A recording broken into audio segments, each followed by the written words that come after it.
Welcome to The Stacks, a podcast about books and the people who read them. I'm your host, Tracy Thomas, and our guest today is Vann Newkirk. Vann is a journalist and a senior editor at The Atlantic and the host of the Floodlines podcast that chronicles the events of Hurricane Katrina. We talk today about what led Vann into journalism, his pattern of using books as a way to dive deeper into the worlds he didn't learn about in school, and the lessons we have to learn around Hurricane Katrina and climate disasters in America. The Stacks Book Club pick for February is The New Wilderness by Diane Cook, and we will discuss the book in detail with Vann on Wednesday, February 24th. If you want to show the Stacks some love, consider joining the Stacks Pack on Patreon. That's a group of people who enjoy this podcast and commit a monthly amount to support the work of this show. They make the show possible, and in exchange, they earn perks like our virtual book club, discounts on merch, and shout-outs on the show. If you want to join, head to patreon.com/thestacks. This week, I'm giving extra special love to some of our newest members, and they are Annie Palumbo, Kristen Kennedy, Maddie Gartenstein, Leanne Zinzemeister, Michaela A., Kelly Marble, Meg, Shelby Grain, Corbin Livingston, and Amy Brown. I cannot thank you all enough for making the Stacks a reality. Okay, I'm very excited for you all to meet Vann Newkirk. All right, everybody, I'm so excited today. I am here with one of my personal favorite journalists. I'm here with Vann Newkirk. Vann, welcome to the Stacks. Thank you for having me. This is like, you have no idea how excited this makes me. I have loved you from, I think I first was like following you on social media, which we have to talk about because I don't think you have it anymore. Yep. And then you went to The Atlantic, and we started subscribing to The Atlantic because you were there and we liked your stuff so much. So we're big fans in this house of your work, which is always exciting to talk to someone you think is really cool. So and for people who don't know Vann, he writes at The Atlantic. You're an editor, a senior editor, and you do politics, you do environment, you do race. What else is on your beat that I'm missing? I think politics, race, environment probably sums most of it up. Right now, I mean, that's a lot of things to sum up. Right now, I'm really focused on especially climate justice and voting rights. Yes. That and I of course will link to Vann's stuff at The Atlantic for those of you who aren't familiar with that work. But we'll start with just kind of tell us a little bit about yourself. Yeah. So aside from the work stuff, I was born and raised in North Carolina. I claim I lived in a bunch of different places in North Carolina, but the one I call home now is Rocky Mount 252. And I think a lot of that kind of just informs a lot of the work that I do. We were hit by some pretty big floods, pretty bad floods. And ever since then, I've been really interested in the environment and public health, in the reason why some people seem to suffer greater burdens than others. And that those thoughts, that upbringing have really carried me throughout my career. Before The Atlantic, I was actually in public health. I worked for Kaiser Family Foundation. And assumed that I was going to pursue a long career in public health and health policy, but it didn't quite feel right to me.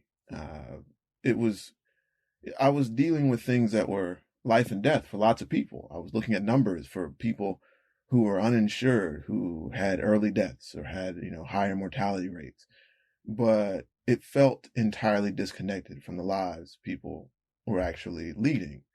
So while I was there, I started freelancing a little bit to scratch that itch, to be able to put actual faces to these statistics, and found out that it was what I really loved. Did you know you liked writing? Like, was that always a passion of yours, or was that something that you sort of discovered as a creative outlet during that time when you were doing public health? I think the jury is still out on whether I actually enjoy writing. Okay. So that's a big assumption. I'm dyslexic. Okay. And so that was never really on the menu of choices for me growing up. I was always good at the quantitative stuff, the math, the science. Was supposed to be a doctor. I think every, kid who's smart in science back home You're supposed to be a doctor. Right, right, right. But what I do love and what has propelled me through journalism is talking to people. So, I get a chance. I'm blessed. I get to ask people questions for a living and see how they see the world. And so that's, to me, the essence of the journalism. The writing is kind of secondary, to be honest. Right. So then I love that as someone who loves to ask questions. I decided that I do not like to write at all. And I was like, let me just skip trying to be a journalist and just talk to people and not have to write anything down. So I think I one-upped you there, but, but your job is way cooler. But how then do you navigate sort of the challenges of dyslexia with the day-to-day, requirements of your job? Like it must get really challenging sometimes, and you must have figured out ways to make it more doable if it's something that you do every single day for years. I mean, you've been a journalist for 6, 7, 8 years now, right? Yeah. 6, 7. Yeah. Well, one of the biggest challenges of dyslexia, people think of it as a, reading and writing problem, but it's fundamentally an organizational problem. A difference in the way that your brain processes and handles and puts information in little boxes, whatever it does. Dyslexic brains don't do the same as other folks' brains. And so there are lots of things, systems and structures you can put in place that can make it a little easier to do the basic mechanics of reading and writing. But the main hangup is following that structure and making it make sense for yourself is also part of the disorder. Right. And so a lot of work for me has actually been in basically drilling myself to use systems and structures to have very specific, methodical, formulaic almost ways that I structure stories, ways that I structure ideas, and have a very specific, concrete process for making sure that an idea in my head makes sense to other people's heads. So I have like a pitching process. I make sure that every pitch that I have, it meets certain criteria. And I always bring it to other people just to make sure that it's not something that's jumbled out of my mind. Right. When you have those structures in place, it actually makes the writing piece of it a bit easier because, I have editors who can help me on the line stuff. Right. Trust me, I need a lot of it. But, you can't really do this if you don't have the ideas, the structure of the actual overall architecture of the story together. Yeah. Well, that sort of leads me into my next question, which is, how do you come up with what you want to write about? Like, there's so many things in the world. And even when we talk about sort of the two things you're focused on right now, which is environmental justice and voting rights, like there are hundreds of thousands of stories within those frameworks. So how do you decide, okay, this is what I want to spend time on? Because you don't write, I mean, you do write shorter pieces, but a lot of your stuff is really long, what I would assume takes months and months to craft some of these, investigative journalism pieces. So how do you decide this is what I want to focus on for the next 6 months or 2 months or whatever that looks like? Well, for picking those frameworks specifically, I try to choose the things that I believe will be most impactful for daily life back home, to be honest. Okay. So, I think growing up Black in North Carolina and Eastern North Carolina, to me, climate change and the overall shape of our democracy are the biggest two issues, I think, facing the future of that community. And within that, I try to just locate the stories that are going to take me to the next story. So a lot of, before 2019, most of my stories were shorter form. And a lot of it was rhythmic stuff on a beat. So I was finding specific policy issues that, if I could get to the bottom of them, would lead me to the next problem or solution in the community. And how I found that out was a lot of the reporting I do doesn't necessarily go into the story. It's asking experts, it's asking people in the community what they believe is the most important thing, or what they believe, what policies I should be looking at, or what issues I should be looking at, that if we can resolve them, if we can bring new perspective or light to them, will make their lives easier. And so that is basically the framework that guides the entirety of my journalism. Is I'm always doing informal temperature taking, reporting, asking folks questions about the challenges in their lives. And basically finding stories is easy after that. Yeah. Yeah. I want to ask you about something that I am sort of obsessed with as a consumer of the news. And it's this idea of quote unquote neutrality in journalism as a way to really mean like white maleness in journalism, or like approved by white men or seen as not engaging with quote unquote identity politics, though white maleness is identity politics, but that's a whole other thing. So how do you push back on that in your work? I mean, you've clearly said that you're writing for folks back home. And so I'm wondering how you navigate sort of this idea of neutrality when you're clearly writing stories for or with a certain group in mind. Obviously, your stories can be for everyone, but I'm just curious how that works in your mind. Well, one thing I always want to point out first is that I have the privilege of writing for a magazine, which has slightly different views and standards on bias and things like that than, say, the New York Times. Right. So for me, a lot of what we write at The Atlantic is argumentative, has very strong perspectives. I view myself as more of a reporter than some of those stronger perspectives, but within that, it's clear to me that my reported perspective or bias is toward justice, or toward what I believe will actually improve the lives of people who need to have their lives improved the most. Right. And that is not something I try to hide or run away from in what I do. As far as the conversation in larger media, one thing I always remind folks of is that this conversation we're having on bias, on whatever shape and form reporting should be in the media, it's a very young conversation. The New York Times didn't even have these standards for non-bias until like World War One. So we're really talking about a century or so of professional ethics and guidelines that have been shaped by a few large outlets. And so for me, that is not, the entirety of journalism. Actually, for the entire history of journalism, this idea of being unbiased is seriously new. Most publications before that phase in the New York Times history were blatantly political and often blatantly racist, to be honest.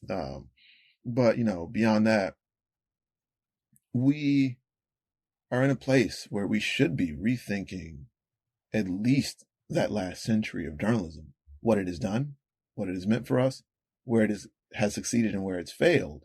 Right. And then when you really do that sort of excavation, to me, the question of bias becomes almost irrelevant. Because then we're rethinking the actual shape and form of media itself. And when we do that, I think there's so much more space for service journalism, for community-oriented journalism, for people who aren't necessarily professional reporters to be involved in journalism. And then when you talk about those structures and those concepts being involved, it becomes impossible to talk about this enterprise as one where people should be unbiased. Right. For me, the question is whether you interrogate your bias. Right. And that's good journalism. Right. Right. That's so just right on. I just love that answer. Okay. I have a whole other thing that I want to talk about, but before we get there, I need to know how you experience the news and the world around you and the way that people interact with news and all of that when you are not on social media. Because you were very active on Twitter. That's where I found you. And then you just sort of disappeared one day. And that was probably 3 years ago? It was two. Two? Yeah. So how Yeah. has that changed the way that you take in news, the way you think about news, the way you think about audience? Because I know so many journalists are on social media to sort of gauge what's going on and like talk to their peers about things. So I'm just curious how that's changed for you and if it's changed anything in your actual work or if it was all just sort of like a mental health, like I need to get away from these crazies type thing. Well, to be clear, I left after I got dragged for old tweets. And they were not great old tweets. Mm, They were misogynist and awful, and I apologized for them and continue to apologize for them. mm-hmm, I think I took a small hiatus right after that dragging to sort mm-hmm, of figure things out in life and in regards to my relationship with social media. mm-hmm, And then, like, a whole bunch of life happened. mm, My mother got sick again. I had a cousin pass away. Had a lot of things happen that made me realize that I needed to be more present mm, in family life, in my community, in places around me. And I had spent a lot of time over the previous decade. I think I was on social media. I mean, social media, I was on for like 15 right, years, which at that point was over half my life. right. And I'd spent a lot of time building communities there and building relationships there and taking it seriously in a way that I don't know that I took life offline as Mm, seriously and intentionally.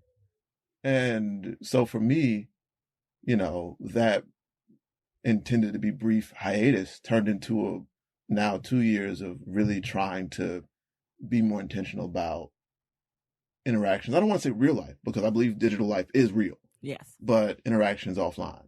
And honestly, like the news question, I think you'll find that no matter how far away you are from your own social media accounts, there are not enough, our circles are so tightly tied to social media Mm-hmm. anyways.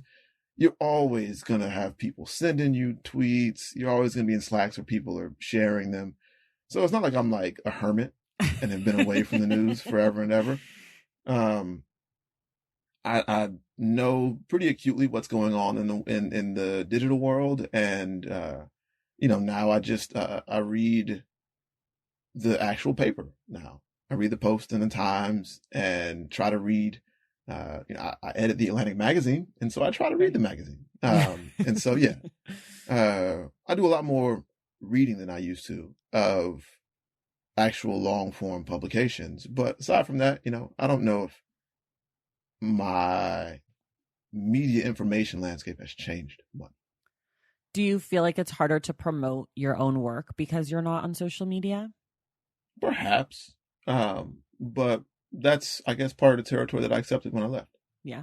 And I think it's given me, while it is more difficult to promote things, it's given me a more of an impetus and more of a necessity, really, to build real life networks for promoting things, for actual interest in what I do, and not just, here's my story, maybe you'll read it. Right. For being interested in other folk stuff and building actual intellectual bonds. So, before, I don't think people in my neighborhood would have said that I, knew the things that I wrote, but now they do. Now people in my church know what I write. And I think those are actually, just in terms of raw metrics and mechanics, actually more effective at getting people to actually read and absorb what you do.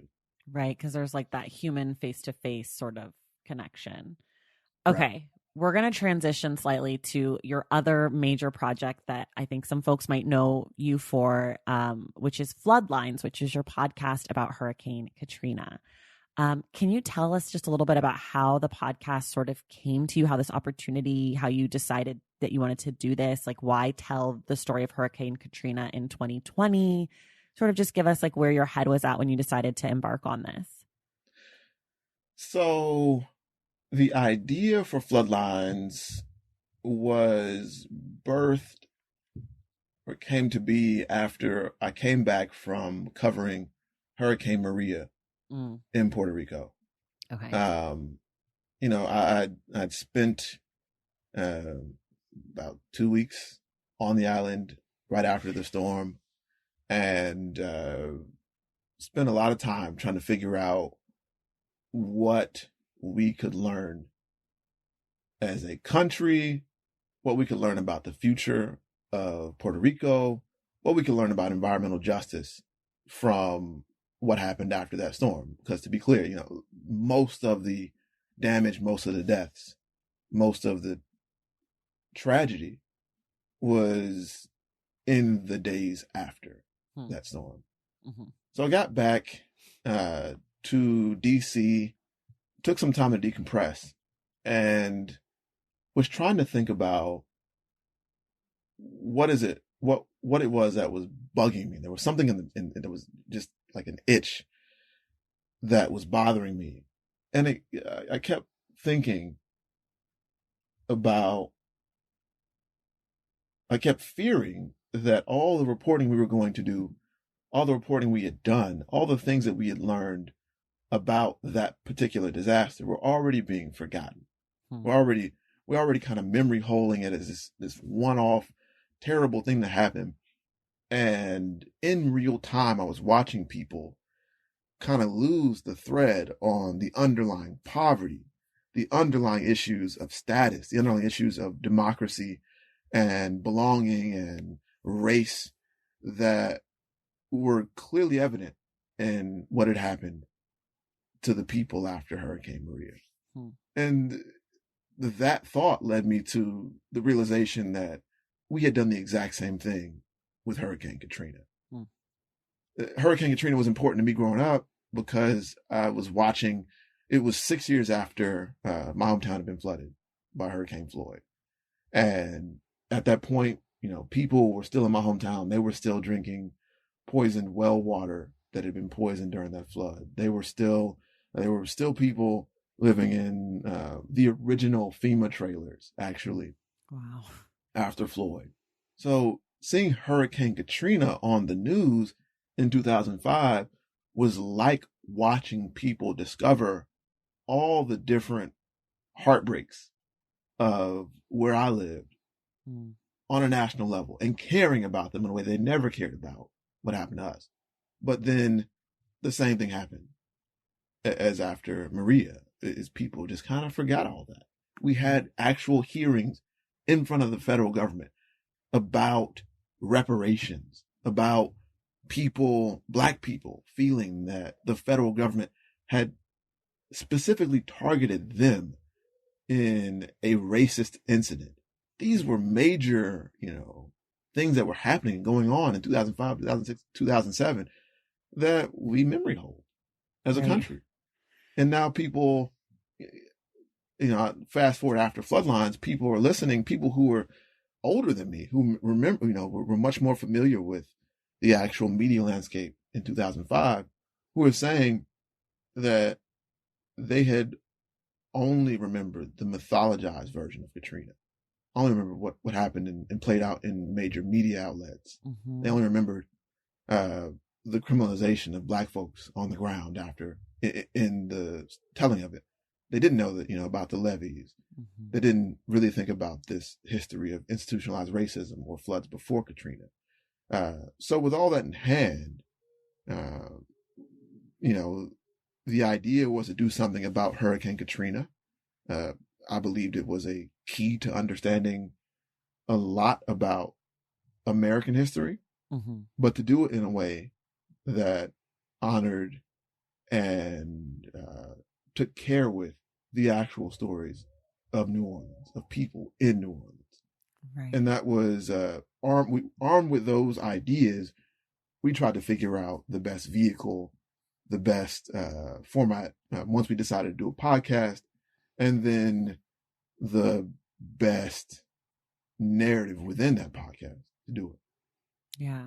I mean, it's such a good podcast. If you haven't listened yet, you absolutely must. It's only 6 episodes? 5 episodes? It is 8. It's 8. Sorry. I don't want to cheapen because the last one, I don't want to spoil anything because I was so excited and surprised by the last one. So let me just say this to people. Listen to all 8 because the last one really every single one is great, but the last one really puts a button on it in a way that you're not expecting. I'm curious because you're talking about sort of what did we learn or what is there to learn. I feel like there's a lot of things maybe that we haven't learned and that sort of leave us still exposed from the lessons of Katrina and other floods and other hurricanes and other natural disasters that have disproportionately affected I guess almost every single natural disaster disproportionately affects poor people. But what do you feel like is the big thing that we have to learn, or like where we're still really exposed or where people are exposed in that way?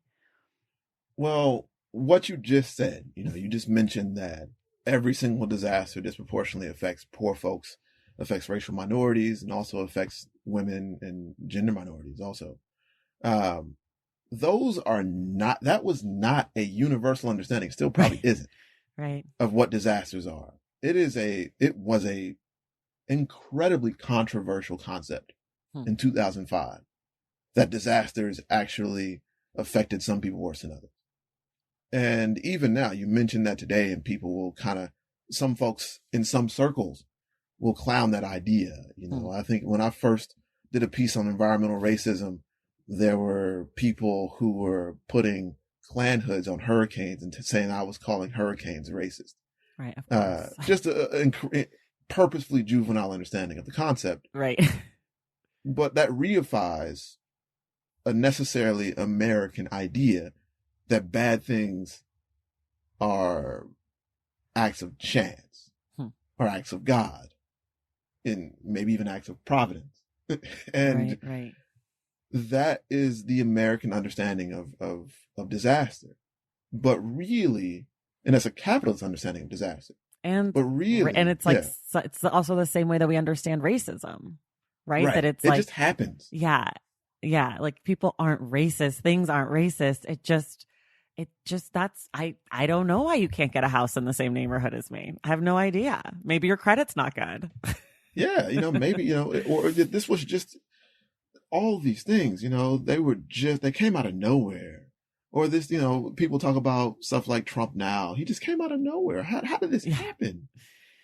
Right. How did this, we were off guard. Yeah. We were caught off guard. The uprising in the Capitol, we were caught off guard. How did this happen? And every time it happens, you have to you have to restart the engine up again, and everybody gets their serious hat on and explains to you how this happened. Right. And of course, that's a complex, that's an informational complex now that purposefully elides our understanding, a real rigorous understanding of race, racism, and structure, and economics in America. So when you really start thinking about the disaster, it helps you begin that process of inverting, of subverting that paradigm, of understanding that disasters are not things that come out of nowhere. They're not acts of God. Even things like, unless you're talking things like meteors that truly do come out of space, nowhere. Most disasters are ultimately functions of existing inequality and dysfunction in a society. They are exclamation points at the end of a sentence, not, sentences to themselves. Right. And Katrina is an incredible manifestation of all of it. It was, by definition, a disaster that did not have to happen. Right. It was not a super powerful storm when it hit New Orleans. It was not a direct hit. It was not, according to the Army Corps of Engineers standards, even the level of hurricane that should have broken the levees. It was what happened. There was a big argument in the city over how to even refer to this disaster. People call it Hurricane Katrina, but I think if you see Spike Lee's documentary, it's probably more accurately referred to as the day the levees broke, because a hurricane was only contributory to the disaster. Right. Yeah. Wow. Yeah. That's a good documentary. And then I think Michael Eric Dyson has a book also. I can't think of the name of it. Something about water rising, right? Mm-hmm. He wrote, and he was one of the people in those early days after Katrina talking about the land question, about reparations, Right. in that book.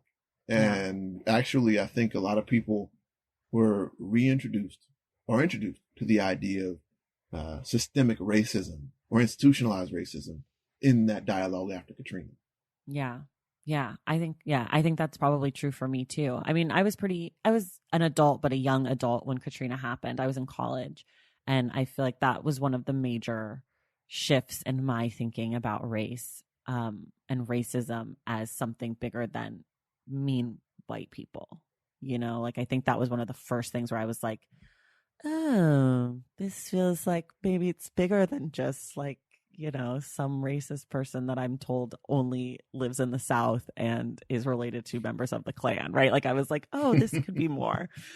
Okay, we're going to transition slightly to book stuff, because that's allegedly what this podcast is about, though I could talk to you about your work probably for hours and hours. So we do a thing on the podcast called Ask the Stacks, where someone's written in for a book recommendation. So I'm going to read what they said, and then we're going to give them a recommendation. I'm going to give them 3. You can just give them 1 if you want. I don't want to put you in too much pressure. So whatever comes to mind is great. This is from Lauren. They say, just looking for a book to get excited about because my last few have been duds. I love lyrical, magical realism. Some of my favorites are Isabel Allende's House of Spirits, Gabriel Garcia Marquez's 100 Years of Solitude, and I recently finished Ta-Nehisi Coates' The Water Dancer and loved it. I am trying to read more nonfiction, but it needs to be driven by a personal narrative or I get a little lost. Okay, Lauren, here's what I've come up with. Admittedly, I have not read 2 of these books, but they come to me from people who like magical realism, because I am someone who does not really like magical realism and lyrical writing. So I'm like the worst person to ask, but you know what? I never bow down from a challenge. So I would suggest there is a book that came out last year called Sharks and the Time of Saviors by Kwai Strong Washburn, which was on our best books of 2020 with, it was recommended by Christine. And also it was on Barack Obama's list last year of books that he loved. And it's about Hawaii, and it's supposed to be just phenomenal. So that is one that I recommend. And then the other one, which I have not read, but I will read, is The Prophets by Robert Jones Jr. It's a queer slavery novel. And everything I've heard from every single person who's read it is that it's a major wow. I've heard it compared to The Water Dancer. So I feel like that might be a really good one. And then my nonfiction pick for you is one that I have read, and I will, say that it's only one of the greatest books I've ever read, which is Men We Reaped by Jesmyn Ward. And it's her memoir of 5 years of her life where 5 men in her life died, young Black men in Mississippi. And it actually sort of has a connection to sort of what we've been talking about today about environmental racism and the ways that racism disproportionately affects poor people of color. And so it's just phenomenal. So those are my 3. Van, do you have at least one for us? Wow. Well, you took 2 of my recommendations that were on the top of my head, with Jesmyn and with The Prophets. Okay. Sorry. But I think within that, I would say I'm actually going to recommend another Jesmyn book. Do it. Another Jesmyn Ward book. It's fiction though. So Sing Unburied Sing. Okay. Which to me is maybe the pinnacle of magical realism. It is a wonderful book, and it really taught me a whole lot about how you can evoke emotion in a story like that. And it also teaches you a lot about Mississippi, about the state of play in our carceral system, and about how it's all connected to rural life, which obviously I am interested in, And it's the story that does these things outside of a context in which they usually are discussed in cities. And it's just beautiful. Yeah. That's such a good one. Okay, we're going to take a quick break and then we'll be back with Vann's books that he loves. Valentine's Day is upon us and I've got love on the brain. Love for books. Duh, of course. Hello. Did you forget what podcast you're listening to? I love bringing you all great reads, exclusive author interviews, and behind the scenes book gossip. But I can only do that with your support over on Patreon and Substack. Our Stacks Patreon community, also known as the Stacks Pack, is where you can go for book club meetups, a private, very active Discord, and a year-long mega reading challenge to help you achieve all your reading goals. Plus, you also get that monthly bonus episode. Now, over on the Substack, you can subscribe to my newsletter, Unstacked, where I keep the book conversations going. I also give you a healthy dose of sports and pop culture, definitely some hot takes happening over there. And again, that bonus episode. If you don't have a few dollars to spare, don't worry. There are free options on the Substack and the Patreon to get you a little extra Stacks magic. Making this podcast is a total team effort, and by supporting my Patreon and my Substack, you allow me to support my amazing team that makes the show possible every single week. So if you or your friends are looking to meet other book lovers and support this indie podcast, come hang out with me on Patreon, Substack, or both. I would love to have you. And since we're talking about love, you can gift subscriptions to the Patreon and the Substack for that special reader in your life. For the Stacks Pack, head to patreon.com/thestacks. And for the newsletter, head to tracythomas.substack.com. And also, there are links to both in the show notes. Okay, see you in the Stacks. All right, we're back from our break. Vann, we always start here. 2 books you love, 1 book you hate. 2 books I love. So I am a very... one thing I love to do in my reading schedules and calendars is I try to teach myself things that I wish I'd learned in college or in grad school. And so that means, I do a lot of nonfiction reading topically. And right now I have been really on I think maybe last year kind of got to me. But I've been on a kick about understanding nuclear weapons and the potential end of the world. Holy cow. Yeah. Just some light reading, just some light casual. Some light reading. But it's very instructional, informational, and useful to me to understand how this dangerous, totally unethical, totally has reconfigured global life and global politics. How the technology has really shaped everything about this modern age and helps me understand every single issue within that a little bit better. So the 2 books in that vein that I have been reading recently that I really love. One is an old classic. It's The Making of the Atomic Bomb by Richard Rose. Okay. And it is just, it's a doorstopper. It's one of those like giant omnibus. It teaches you from the beginnings of understanding quantum physics to understanding exactly how the bomb was made in the 40s by the Manhattan Project. It is dense and full of characters from across different countries. But it is really was a learning experience for me. So that was the autodidact in me has been really interested in that one, and I'm about 3/4 of the way through it. I'm not sure if I'm ever going to finish it, but at least so far, it's been useful to me. The other one is also nonfiction, but not related to nuclear science, and it is Audre Lorde's Breast Cancer, the Cancer Journal from Audre Lorde. My mother passed away in November from breast cancer. Mm. And I, I still don't know if I understand it yet. Right. I still don't know if I've totally processed it. It's been a rough few months since then. And one of the books that I bought for her and intended to send to her and read with her, perhaps to get her spirits up, was Audre Lorde's Cancer Journals. And I wasn't able to do that.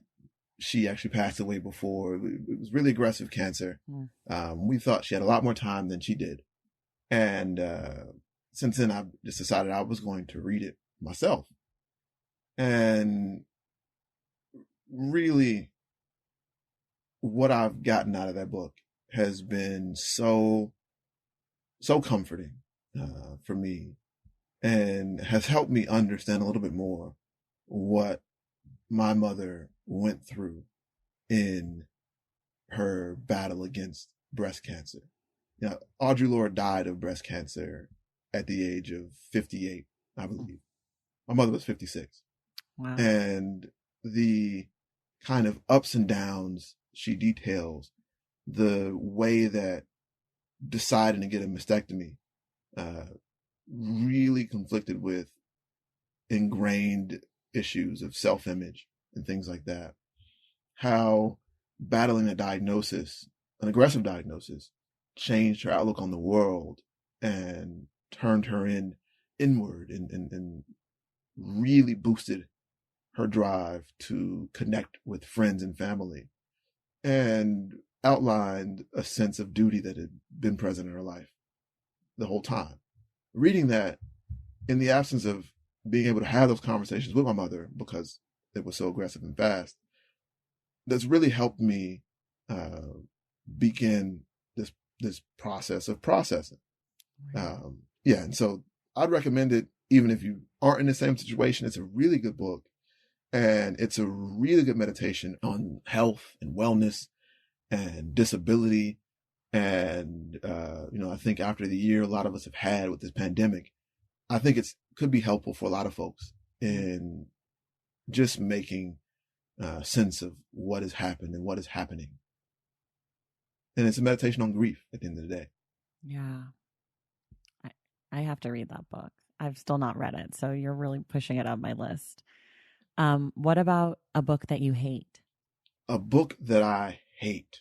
Oh, see, this is, I hate giving, critiques in public of things I hate. But one thing that I say that I'm sure of is that I hate 48 Laws of Power. Ugh. It is a bad-brained book. It is part of a genre of bad books. It is just, the conceit of it is objectively terrible. Yeah. And, the idea that it's so clearly geared towards providing young men, especially, a blueprint toward navigating the world. But the blueprint is basically, it's in the title. It's you amassing as much power over other people as possible, manipulating them in Right. whatever way gains you an advantage. And it's just, it is disheartening to see people still reading it today and still living by it today, because it's just such a backwards way of living. Yeah. Yeah. Yeah. It's bad. It's very bad. I won't make you talk bad about anything anymore. That was the only one. I will allow you to just gush now for the rest of our time together. Good. So it sounds like you maybe read a bunch of books at the same time. Is that true? You can read multiple books and kind of graze from one for a while and sort of switch. Are you reading anything else right now? Right now, I read a bunch at the same time.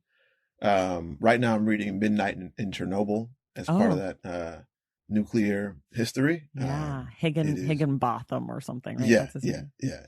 So far, it's really good. Yeah. And I'm also reading my friend Clint Smith's book. I'm reading a galley of How the Word is Passed. Mine is allegedly in the mail right now, and I cannot wait for it to get here. It is a great book. Oh my gosh. And I am just a a fan of all things Southern before anything else, really. And the way that Clint really breaks down and encounters these pillars of Southern culture. My father he is a really big Civil War. He's a Civil War historian in some ways. So we went to all the battlefields. We went to Petersburg. We went to Appomattox Courthouse. But seeing Clint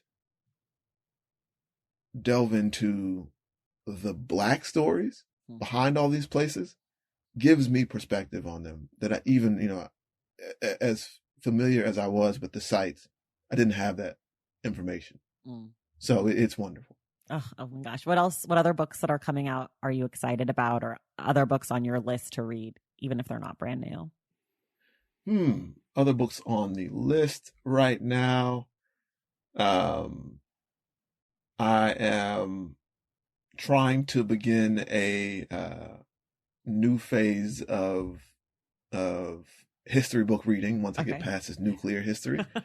And so I think now is a good time for me to begin a history of the presidents. Ooh. Understanding the U.S. presidency a little better than I do. And so to that end, obviously, the big Grant book is on the list. Also, Vicksburg, which is about Grant, is on the list. There's let's see, I'm trying to think of the other ones that are on the list. Just so many.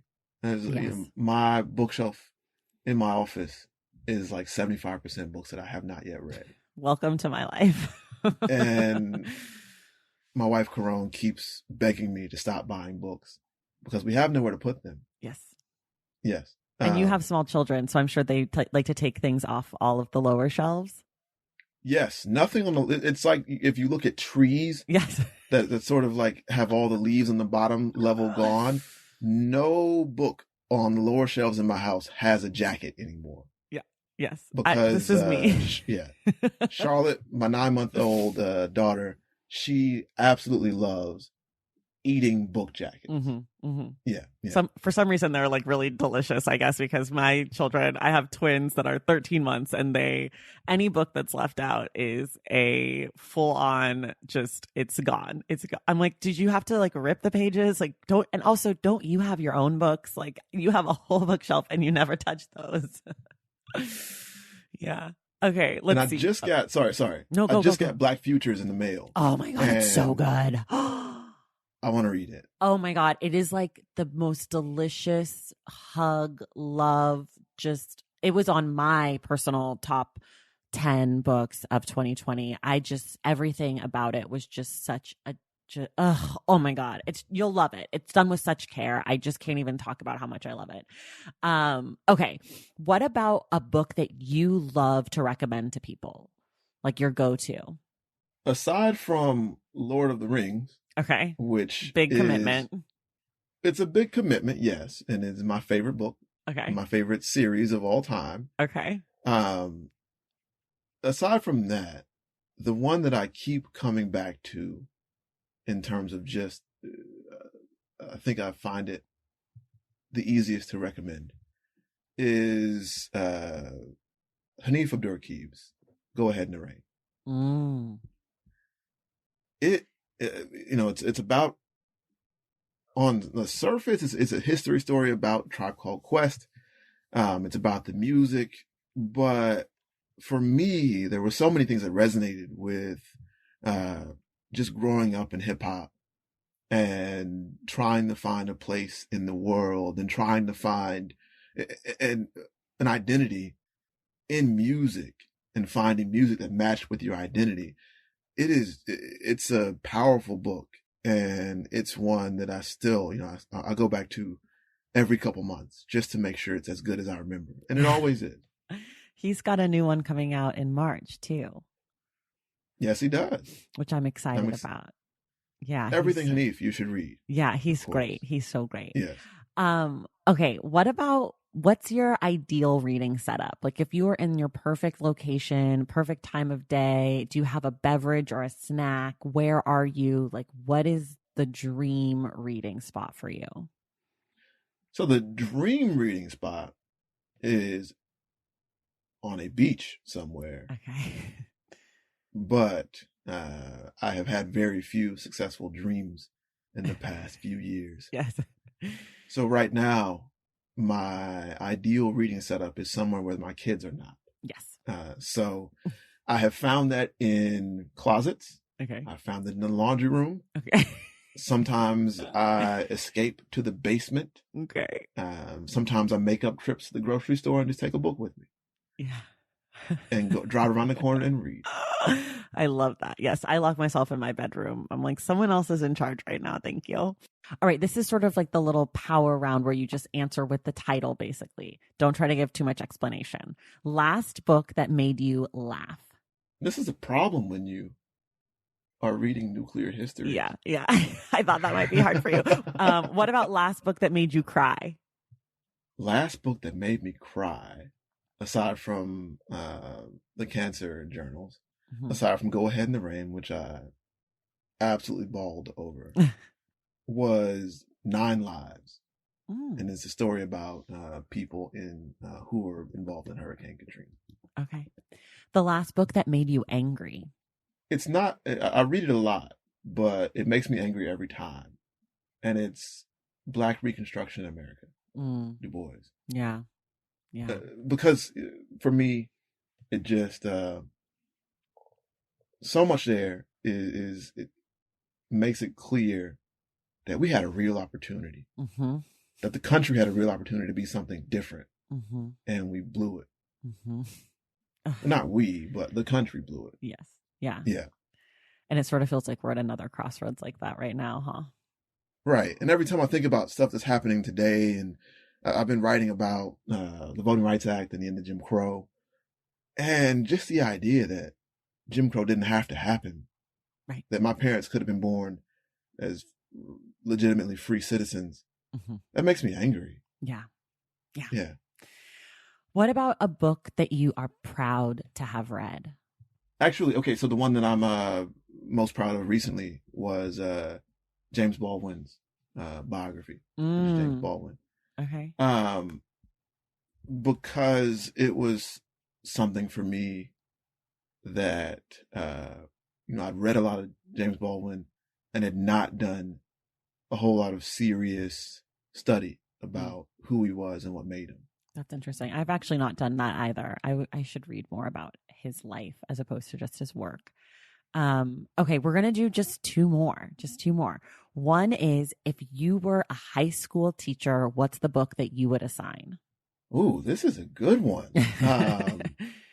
So the book that I would assign everyone is Reconstruction, okay. Eric Foner's book. Okay. And for me, I think it is, although I prefer Black Reconstruction just to read and think it's a superior book, I think Foner does a really good job in Reconstruction at peeling back a lot of the most common myths that are put in our heads, especially at that level of high school civics and history and social studies and stuff like that.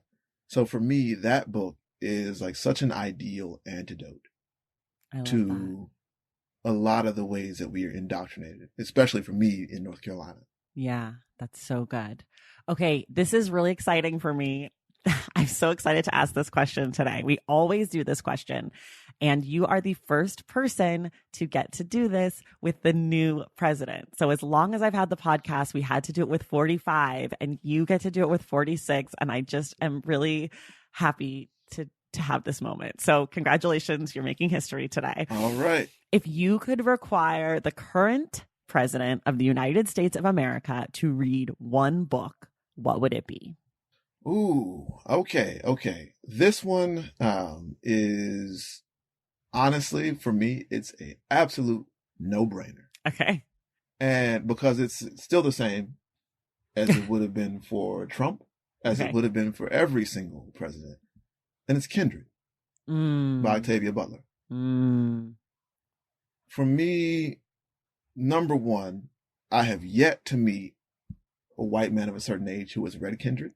Yeah. And so for me, it's just a, like a kind of trolley pick. But also it is, if I had to pick a book that could perhaps move people in power who are used to being in power to rethinking how they should use that power, or maybe how they should give it up, and rethinking how it works on the other side. For me, number one, the best vehicle for doing that is speculative fiction.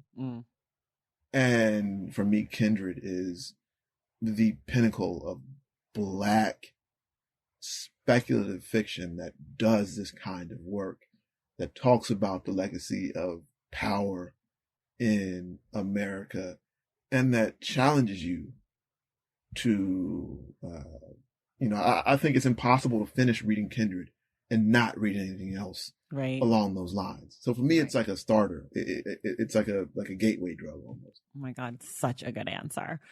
Okay, everybody, we are out of time today. We will be back with Vann on February 24th to discuss The New Wilderness by Diane Cook, which I'm really excited to get into environmental justice talk with you. So everyone else, in the meantime, read The New Wilderness, go check out Floodlines, check out Vann's stuff over at The Atlantic. And Vann, thank you so much for being here.